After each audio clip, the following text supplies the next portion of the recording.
This is BAIT, life outside the Federal Witness Protection Program. A very dangerous way to exist. Skinhead, deadhead, everybody, gun bad, situation, aggravation, everybody, allegation, innocence on the news, everybody, dog food, bang bang, shot dead, everybody, gun bad. All I wanna say is that they don't really care about us. Hey, it's Suze, and welcome to today's episode of War Crimes Unit. Hey, nice to see ya. Boy, I gotta put it really high on my priority list to learn more Spanish. Oh my God, jeez, oh Pete. You know, I'm having some weird things happen here in Mexico, and the trouble is that I cannot convey things to the Mexican officials, appropriately, just because I don't speak enough Spanish. And you're like, what happened today? You know what, to me, it reeks of some kind of organized crime, and what might be a pattern, a long pattern of me getting stalked on international vacations.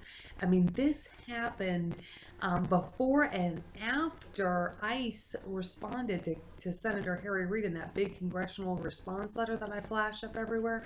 So, oh God, anything is possible, okay? So now get this is what happened. Okay, so like a few weeks ago, I met this guy. He's like a street vendor, right? I mean, there's tons of street vendors, but some of them walk around and like sell stuff, right? I mean, like, they sell anything. They'll sell cookies, they'll sell, singing songs, they'll sell jewelry, right? Okay, so there's this guy, Julio, right, that sells jewelry on the street. And you know what, when I met him a few weeks ago, I just got thinking to myself, something's not right, but I really just didn't know what that was. And you know what really red flagged it for me is that he spoke really, really, really good English. And what I have observed where I am in Mexico is that not a lot of everyday people speak good English. So that red flags, in my brain, oh my God, okay, what the hell is going on? And especially for someone to approach me. Okay, so now I hadn't seen Julio in a couple days. And I see a few weeks ago, I thought, okay, well, maybe he's a decent guy, whatever, he's just a Mexican guy. And I gave him my Mexico cell phone number, the one that I got at the Mexico City airport. So the guy's got my cell phone number. Okay, so like, hadn't seen him in a couple days. And I saw him today, but here's the kicker. The timing of it was absolutely unreal. See, I got up this morning and I was starting to work on my book series / what I might tell Congress, rewriting stuff, drafting notes, and it has to do with my son's case, which is pretty horrific. And so, okay, so I had got up, I went down to the local convenience store, got my morning coffee, and I like to go to this one particular convenience store because the police hang out there. So they were there this morning, and then I came back, I was working on that, and then I went out for a second cup of coffee. And sometimes I'll go to like the next convenience store, just, for no other reason except, just to, I don't know. So I guess I don't look like some kind of coffee addict or something like that. I don't know. To see, like, usually I have a coffee pot and I'm just, when I'm working at my computer, I'll just suck down, tons of coffee and I have it right there. But, here where I am, I don't have a coffee maker, so I have to go out and buy it, right? So I went to this other convenience store, and, after I bought my coffee is when I saw Julio, this guy. And so, and what he's been trying to do is he's been trying to get me to go out with him.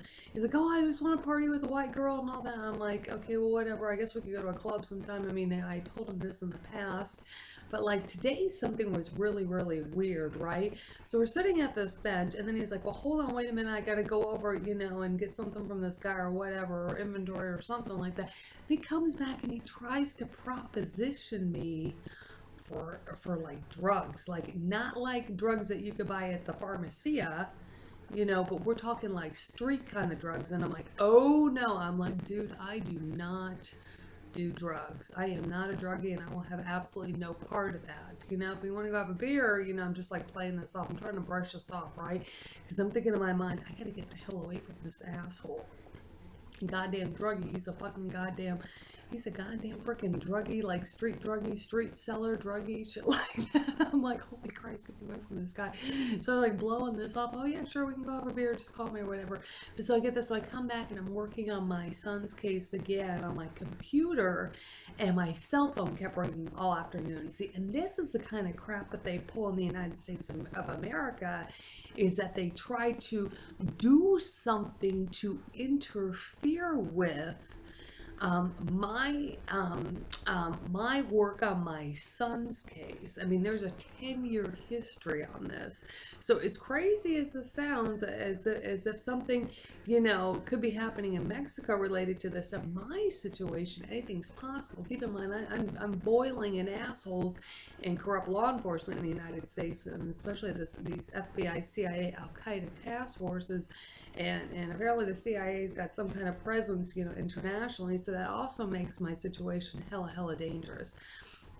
So, but when, you know, and I kept thinking about this all day, I'm like, I gotta go tell the police, and I was hungry, and I'm thinking that I'm gonna need somebody to translate this to the police for me. So I went to one of these restaurants that I go to all the time, because one of these waiters, he speaks really good English, and I'm telling him what happened, and guess what the hell he damn said? I don't even know if I'm gonna go eat at this restaurant anymore, because this really pisses me off. So I'm telling him like how this guy's like trying to, you know, sell me drugs and stuff like this, propositioning me, you know, to buy drugs or whatever, and you know, and here's my waiter blowing it off, oh, you know, he's just trying to make a living, and I'm thinking to myself, this needs to be a goddamn fucking police report. I mean, I know from reading stuff in the media that the Mexican government, along with the United States government, is working really hard to try to like bring these drug operations to a halt. So like, I'm sitting thinking to myself, hey, goddamn waiter, I mean, what the hell, screw over your own government, you know what I'm saying? Like, this is the kind of stuff that needs to be reported, you know, and then they can do whatever, you know, they do with these kinds of things. But to not report it, that's hella bad. But he was just kind of like brushing it off, and I'm sitting thinking, I started thinking to myself, crap, dude, maybe you're a damn drug dealer too. Hell knows. I just don't know if I'm gonna go eat at the restaurant anymore. But then from that point, I was able I stopped a policia officer, and she was very nice. I was trying to convey this to her, and I really wasn't having much success, and she kept being at her phone and stuff like that. And then she found somebody like that works in a pharmacy, and she was trying to translate stuff, but I don't think that the whole thing was conveyed. Maybe, see, that's the trouble. See, I don't know exactly how it was translated or translated back, but she did give me an incident number. So I guess that means that, you know, if I need to add on, I just take that incident number to the policia, and then I can add on to it. But boy, I mean, I just think to myself, holy cow, dude. You know, either this guy is just a regular everyday criminal, or it's one of these damn stalking jackasses that the corruption in my own country sent over here to Mexico to try to set me up on some kind of fucking goddamn drug ass scandal. I mean, the FBI is so desperate. This FBI, CIA, these JTTF task forces are so fucking desperate.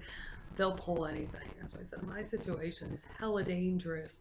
And, you know, even though I'm not very fond of Senior Special Agent Peter Lazaro anymore, because I think he could have done a better job, you know, I'm still pulling what he told me back in 2005, make police reports on everything. So the slightest little thing that happens, I'm going to at least try to make a police report.